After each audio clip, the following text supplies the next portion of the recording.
भाजपा क्यों लाई है हरिचंदन को छत्तीसगढ़? आखिर क्या हुआ जिनका नाम राष्ट्रपति के लिए चल रहा था और उन्हें अब छत्तीसगढ़ से भी हटा दिया गया? क्या भाजपा के कर्णधारों के साथ उनकी ट्यूनिंग कुछ गड़बड़ हुई?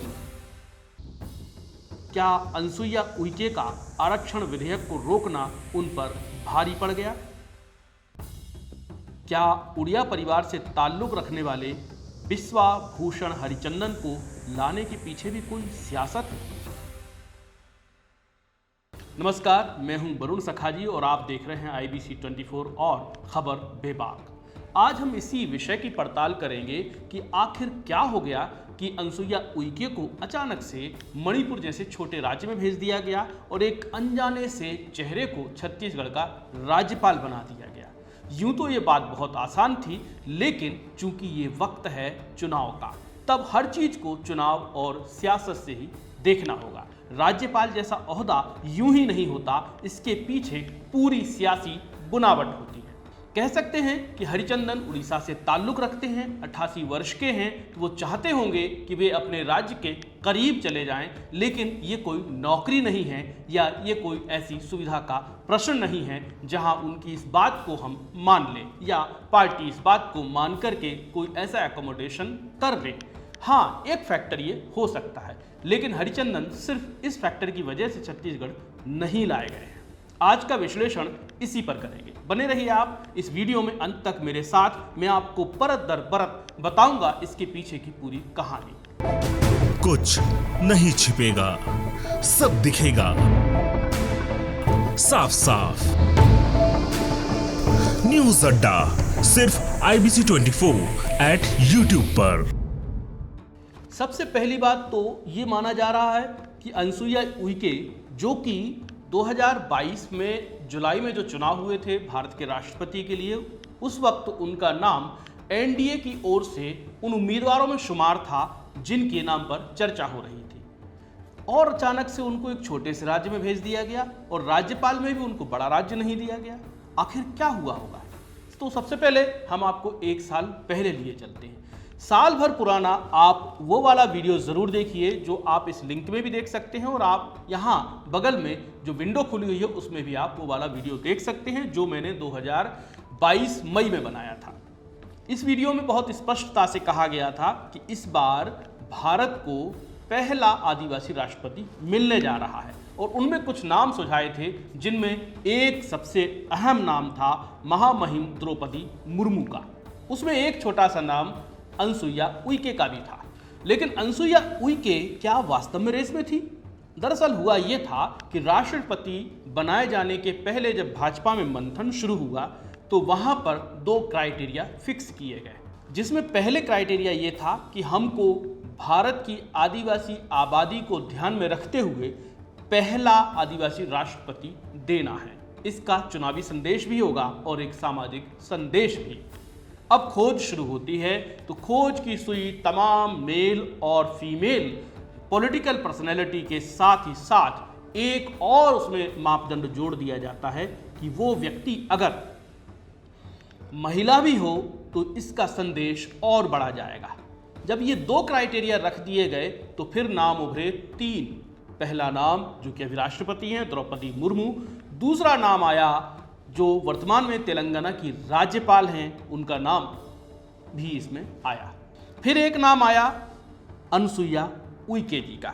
अनसुईया उइके छत्तीसगढ़ की राज्यपाल थी और तमिलिसाई सौंदरराजन जो है तेलंगाना की राज्यपाल थी। तो 3 नाम, तीनों महिलाएं, तीनों आदिवासी समुदाय से ताल्लुक रखने वाली। लेकिन जब ये खोज चलती रही, आगे बढ़ती रही, तो फिर एक क्राइटेरिया और जोड़ दिया गया।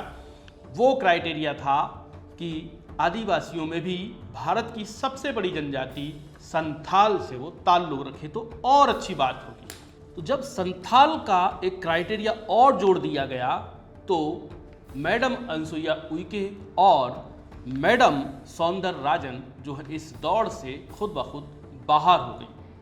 अब चूंकि संथाल आदिवासी होने के नाते, आदिवासी महिला होने के नाते, महिला होने के नाते द्रौपदी मुर्मू ने लीड कायम कर ली। लेकिन सिर्फ यही क्राइटेरिया नहीं थे द्रौपदी मुर्मू के चयन को लेकर। एक और क्राइटेरिया जोड़ा गया कि क्यों ना वो ऐसी महिला हो जो उड़ीसा से ताल्लुक रखती है। उसमें भी द्रौपदी मुर्मू ने बाजी मार ली। इसलिए ये कहना एक तरह का हाइपोथेटिकल बात हो सकती है कि अनसुईया उइके जी को जो है राष्ट्रपति के लिए रेस में रखा गया था। असल में रखा नहीं गया था, ये क्राइटेरिया जब बनाए जा रहे थे उनमें वो एक क्राइटेरिया में फिक्स और फिट बैठ रही थी, तो इसलिए ये मैटर नहीं है। अब चलते हैं दूसरे सवाल की तरफ। दूसरा सवाल अहम है, क्या अनसुईया उइके ने जो छत्तीसगढ़ विधानसभा से पारित आरक्षण विधेयक को रोक रखा है, क्या ये वजह है उनके यहाँ से हटाए जाने की? नहीं, ये भी वजह नहीं है, क्योंकि राज्यपाल केंद्र के प्रतिनिधि के रूप में राज्यों में काम करता है। ये तो संवैधानिक भाषा हो गई, लेकिन राज्यपाल केंद्र में सत्तारूढ़ दल के प्रतिनिधि के रूप में भी अघोषित तौर पे काम करता है। ये व्यवहार हो गया है। तो सियासत, संविधान और व्यवहार, इन तीनों क्राइटेरिया में देखें तो राज्यपाल एक अहम ओहदा होता है और वो कुछ भी करता है कम से कम पॉलिटिकल मसलों में, तो उसमें कहीं ना कहीं किसी न किसी रूप में केंद्र में सत्तारूढ़ पार्टी की छाया बिंबित होती है। इसको कहीं भी किसी संविधान की लाइनों में नहीं परिभाषित किया जा सकता, लेकिन ये होता ही है। जैसा कि हमने अनेकों अवसरों पर देखा है कि राज्यपाल केंद्र के प्रतिनिधि के साथ ही साथ पॉलिटिकल पार्टी के प्रतिनिधि भी बन जाते हैं। तो इसलिए ये कहना गलत होगा कि मैडम अनसुईया उइके ने जो आरक्षण विधेयक रोक रखा था उस पर सिग्नेचर नहीं किए थे, वो उन्होंने अपने स्तर पर किया था। लेकिन ये जरूर कह सकते हैं कि उन्होंने जब ये किया था तो इसके पीछे पूरी प्लानिंग थी। अब वो प्लानिंग क्या थी वो हम उस पर अलग से एक वीडियो बनाएंगे। बहरहाल थोड़ी सी चीज़ें आप समझने की कोशिश कीजिए कि मैडम अनसुईया उइके ने जो सवाल उठाए थे सरकार पर कि आपने इसको पारित तो कर दिया, लेकिन क्या उन पैबंदों को आपने फिर से कसा है जिनकी बुनियाद पर हाई कोर्ट ने इस रिजर्वेशन व्यवस्था को खारिज कर दिया था। ऐसी स्थिति में इसकी गारंटी सरकार नहीं दे पा रही थी कि इसको जब सुप्रीम कोर्ट में चैलेंज किया गया है और इसकी हियरिंग जो है मार्च सेकेंड वीक में है, तब क्या ये उस क्राइटेरिया पर फिक्स बैठेगा? क्या ये सुप्रीम कोर्ट का जो बैरियर है उसको पार कर पाएगा? सिर्फ ये सवाल उसमें पूछे गए थे, जेन्युइन सवाल है। इस मामले में हुआ ये है कि आरक्षण को लेकर के अब सरकार ही थोड़ी थोड़ी मौन होना चाहती है और बीजेपी भी इसको लेकर के न्यूट्रलाइज करना चाहती है। दरअसल आपने इसमें एक पॉलिटिकल और चीज़ देखी होगी कि जब कोरबा में अमित शाह आए थे जनवरी के वक्त में, तो उन्होंने एक बात अहम कही थी। जो तमाम पॉलिटिकल पार्टीज़ हैं वो आदिवासी आरक्षण विधेयक के ज़रिए जो है आदिवासी वोटर को ही केंद्र में रख रही हैं, लेकिन यहाँ धीरे से करके अमित शाह ने उन 27% ओबीसी को एड्रेस करना शुरू कर दिया था, जो इस जो नया विधेयक है इसके हितग्राही हैं, और अगर वो स्क्रैप भी हो गया तो भी उसके हितग्राही बने रहेंगे, यानी 27% ओबीसी आरक्षण। इसका मतलब साफ है कि इसमें से एक ही पक्ष को हम अपना वोट बैंक क्यों माने और क्यों बनाएं। जो बाकी के हितग्राही हैं जिनमें एससी भी है और ओबीसी भी है, तो उनको हम फोकस क्यों ना करें। तो पॉलिटिकल पार्टी के रूप में स्मार्ट गेम था, और इलेक्टोरली अगर इस चीज़ को समझने की कोशिश करें तो ये पृष्ठभूमि वहाँ से शुरू होती है। चूँकि ये मामला अब ठंडा हो रहा है, धीरे धीरे करके ये जो है डेट आउट हो जाएगा, तो ये भी कारण नहीं है। अब एक सवाल है, क्या अनसुईया उइके की स्थानीय, क्षेत्रीय, प्रादेशिक स्तर के भाजपाई नेताओं से कोई ट्यूनिंग में कहीं कमी नजर आ रही थी? तो ये सवाल भी बेमानी है। दरअसल अनसुईया उइके की ट्यूनिंग ठीक थी। एक राज्यपाल होने के नाते वे किसी भी पॉलिटिकल पार्टी से एक सीमा तक ही भेंट मुलाकात रख सकती हैं, लेकिन क्या ऐसा कुछ कभी हुआ कि भारतीय जनता पार्टी ने राज्यपाल को लेकर के कभी भी किसी भी फोरम पर कोई भी बयान दिए हों, या ऐसा कुछ कभी खबरें भी छन कर आई हों? क्या ऐसे सूत्रों के हवाले से किसी मीडिया ने भी छापा है? नहीं। इसका अर्थ बहुत साफ है कि ऐसी कोई बात नहीं थी। और ना ही ऐसा कुछ उन्होंने किया था। अगर एज ए एनालिस्ट हम देखते हैं तो अनसुईया उइके ने कभी भी ऐसा कुछ नहीं किया जिससे कि भारतीय जनता पार्टी की लोकल लीडरशिप असहज हुई हो या उसे बैकफुट पर जाना पड़ गया हो। तो ये भी एक कारण नहीं है। अब चलते हैं अगले सवाल की ओर। मान लीजिए अनसुईया उइके को बदलना ही था, यहाँ से उनको दूसरी जगह शिफ्ट करना ही था, तो मणिपुर ही क्यों? दरअसल मणिपुर नॉर्थ ईस्ट का एक अहम स्टेट है और उस स्टेट पर भारतीय जनता पार्टी की गहरी नज़र है। चूँकि त्रिपुरा में वो एक अच्छी पोजीशन में है, अभी वहाँ इलेक्शन होने हैं, अभी वैसे तो पूरे नॉर्थ ईस्ट में ठीक है, लेकिन अपने सोलो पावर के साथ, एक सिंगल पावर के साथ वो आगे बढ़ रही है। तो उनमें एक असम है, दूसरा त्रिपुरा है, बाकी किसी भी स्टेट में वो सोलो एंड सिंगल पावर नहीं है। अब उसका अगला टारगेट मणिपुर है, जहां वो सोलो और सिंगल पावर बनना चाहती हैं। मैडम अनसुईया उइके का जो प्रशासनिक अनुभव है और जो राजनीतिक चतुराई है उनमें, उसका भाजपा भरपूर इस्तेमाल करना चाहती है। इसीलिए उनको फिलहाल में मणिपुर भेजा गया है। मेरा एज ए पॉलिटिकल एनालिस्ट एक असेसमेंट ये कह रहा है कि संभव है कि चुनाव के ठीक बाद या चुनाव के लगभग उनको किसी हिंदी राज्य में, ऐसे राज्य में भेज दिया जाए जहां आदिवासी बाहुल्य हैं और वहां हिंदी स्पीकिंग स्टेट है। ये हो सकता है। अब सवाल है कि अंतिम सवाल है कि बिश्वभूषण हरिचंदन को छत्तीसगढ़ क्यों लाया गया? ये सबसे अहम बात है, ये इस वीडियो का सबसे अहम हिस्सा है। आप समझने की कोशिश कीजिएगा। मैंने शुरुआत में बात कही थी, 88 वर्षीय हरिचंदन को सिर्फ छत्तीसगढ़ इसलिए नहीं लाया जा सकता कि वो चाहते होंगे कि वे अब जो है अपना समय अपने राज्य के नज़दीक बिताएं। अगर ये बात होती तो उड़ीसा का राज्यपाल बना दिया गया होता, छत्तीसगढ़ का ही क्यों, ताकि वो अपने होम स्टेट में रहते, लेकिन ऐसा नहीं किया गया। असल में हरिचंदन को मुख्य रूप से अगर हम देखें तो आप समझने की कोशिश कीजिएगा, हरिचंदन को मूलतः 3 कारणों से जो है छत्तीसगढ़ का राज्यपाल बनाया गया है। आपने देखा होगा 2016 के बाद से ही भारतीय जनता पार्टी का जो चेहरा है, जो मुंह है, वो उड़ीसा की तरफ चल पड़ा है। यानी कि 2016 के बाद से जितने पद्म अवार्ड गए हैं उसमें उड़ीसा के ऐसे लोगों को अवार्ड मिला है जो बहुत ही अननोन हैं, सरल हैं और ग्रामीण और गरीबी का जो है वो फेस कर रहे हैं। इनके अलावा उड़ीसा से ही भारत की राष्ट्रपति आती हैं, उड़ीसा से ही भारत के शिक्षा मंत्री आते हैं, उड़ीसा से ही एक ये राज्यपाल आ जाते हैं और उड़ीसा से ही भाजपा के एक बहुत ही वाचाल प्रवक्ता आते हैं, संबित पात्रा। तो उड़ीसा पर इसका मतलब ये है कि उड़ीसा में अब वो निर्णायक लड़ाई की तरफ बढ़ना चाहती है और उड़ीसा में अगर उसको निर्णायक लड़ाई लड़नी है तो किससे भिड़ेगी? वो भिड़ेगी अपने पूर्व सहयोगी बीजू जनता दल से। बीजू जनता दल के साथ भाजपा की ट्यूनिंग ठीक है। उसने देखा है 2019 के चुनाव में विधानसभा में भाजपा हार जाती है, बीजू जनता दल जीत जाता है, 16 सिंगल सरकार बना लेता है, लेकिन लोकसभा में भारतीय जनता पार्टी की सीटें बढ़ जाती हैं। इसीलिए यहाँ से प्रताप षडंगी को, एक साइकिल से चलने वाले सांसद को उन्होंने मंत्री बनाया। अलग बात है कि जब रिशफल हुआ तो उनको ड्रॉप कर दिया गया, परंतु कोशिश की गई थी कि उड़ीसा पर हम फोकस करें। तो इस कोशिश का एक हिस्सा है हरिचंदन को छत्तीसगढ़ लाना। पॉइंट 1। पॉइंट 2 ये है कि आप देखिए छत्तीसगढ़ की 14 विधानसभाएं ऐसी हैं जो उड़ीसा की बॉर्डर से लगती हैं और उड़ीसा का सोशल फैब्रिक इनसे मेल खाता है।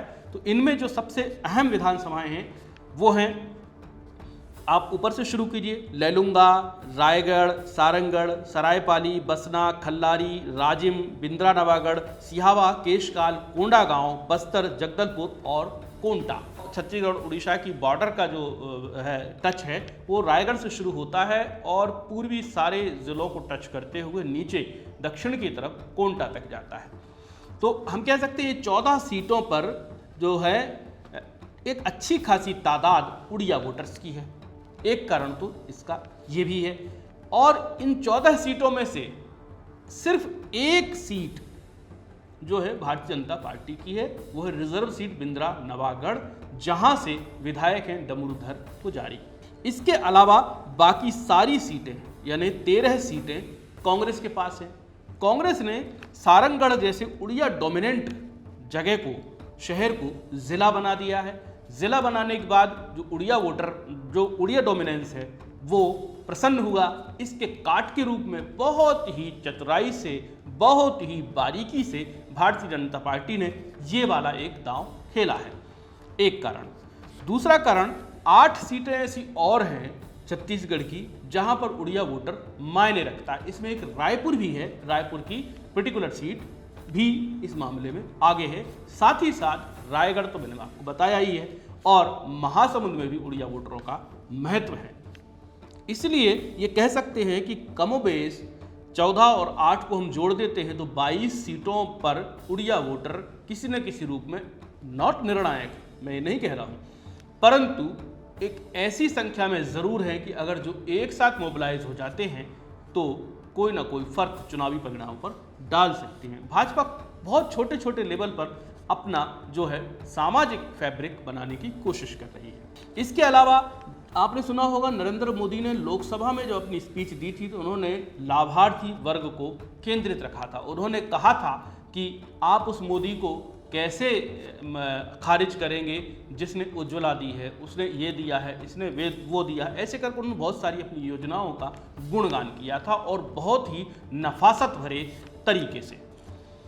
वो जो था उसका अर्थ ये बहुत साफ है। उत्तर प्रदेश के चुनाव के नतीजे भी बताते हैं कि भाजपा ने अपने वोटर के रूप में एक लाभार्थी यानी बेनिफिशरीज का एक बड़ा वोट बैंक खड़ा कर लिया है। प्रधानमंत्री आवास के जरिए, सड़क योजनाओं के जरिए, उज्ज्वला योजनाओं के जरिए, आदि आदि आदि। वो लाभार्थी वर्ग में आप देखेंगे जहां भी वो लाभार्थी वर्ग है वो आर्थिक रूप से वंचित वर्ग है। और उड़ीसा की जो डोमिनेंस बॉडी है, उड़ीसा का जो छत्तीसगढ़ के इन 14 विधानसभा सीटों में जो डोमिनेंस है वो कोई बिजनेसमैन लोगों का डोमिनेंस नहीं है। वो डोमिनेंस है ऐसे लोगों का जो डिप्राइव्ड हैं, जो रिक्शा खींचते हैं, जो दूसरे और कामों में लगे रहते हैं और अपनी आजीविका का निर्वहन करते हैं। उनमें बहुत सारे अनेक जातियों के लोग हैं। उनको ये कहा जा सकता है कि वो भाजपा के जो बेनिफिशरीज जो वोट बैंक हैं उनमें उड़ीसा अच्छी खासी तादाद में है, उड़िया। इसीलिए हरिचंदन को यहाँ पर लाया गया है। एक और एंगल है जिस एंगल को एक्सप्लोर करने की आवश्यकता है। हो सकता है क्योंकि अभी भाजपा ने अपना प्रदेश अध्यक्ष बदला, उम्मीद ये थी कि आदिवासी प्रदेश अध्यक्ष को बदल करके आदिवासी ही प्रदेश अध्यक्ष फिर से दिया जाएगा। ये परंपरा यहाँ पर बन पड़ी थी पिछले 15-18 साल से, तो उसको तोड़ा और साहू समाज के व्यक्ति को, अरुण साहू को प्रदेश अध्यक्ष बनाया। फिर बात आई कि भाई नेता प्रतिपक्ष बदला जाएगा, तो नेता प्रतिपक्ष में भी हो सकता है कि आदिवासी बना दिया जाए, या प्रदेश अध्यक्ष अगर ओबीसी हो गया है तो नेता प्रतिपक्ष को आदिवासी बना दिया जाए। अब ऐसी समस्या थी कि आदिवासी विधायक सिर्फ 2 हैं बीजेपी के पास, एक ननकीराम कंवर, दूसरे डमरूधर पुजारी। ननकीराम कंवर थोड़ा समझते हैं संसदीय परंपराओं को, डमरूधर तिवारी थोड़े जूनियर पड़ जाते हैं। तो ननकीराम कंवर को बना करके भाजपा इसलिए खतरा मोल नहीं ले सकती क्योंकि वो कुछ भी कभी भी बोल देते हैं, इसलिए वो बात नहीं बनी। तो फिर कौन बना? फिर वहां भी ओबीसी नारायण चंदेल को उतार दिया गया। अब जो अंतिम है, एक कहीं ना कहीं आपको आदिवासी को मोबिलाइज करना पड़ेगा, क्योंकि ये संदेश कांग्रेस ने देना शुरू कर दिया है कि राज्यपाल आदिवासी उनको हटा दिया गया, प्रदेश अध्यक्ष इनके आदिवासी थे उनको हटा दिया गया, तब भी उन्होंने बोला, अब भी बोल रहे हैं। ऐसे में अगर मान लीजिए हवा बढ़ती है और आरक्षण का बोल ही रहे हो कि भाजपा के इशारे पर राजभवन में आरक्षण का बिल रुका हुआ है, तो ऐसे में अगर मान लीजिए माहौल आदिवासियों के विरुद्ध बनता है, भाजपा के विरुद्ध बनता है कि आदिवासी वोटर भाजपा के साथ नहीं जाएंगे, तो भाजपा अंत में इस राज्य में एक मास्टर स्ट्रोक खेल सकती है। वो मास्टर स्ट्रोक हो सकता है आदिवासी मुख्यमंत्री का। तो आज का विश्लेषण में बस इतना ही, फिर और हाजिर होंगे दूसरे और विषयों के साथ। मुझे दीजिए इजाज़त, लेकिन इजाज़त से पहले कहना चाहूँगा आप इस वीडियो को ज़्यादा से ज़्यादा शेयर कीजिए। कुछ कहना चाहते हो तो नीचे कमेंट बॉक्स में अपनी राय ज़रूर दीजिए। नमस्कार। कुछ नहीं छिपेगा, सब दिखेगा साफ साफ। न्यूज़ अड्डा सिर्फ IBC 24 @ YouTube पर।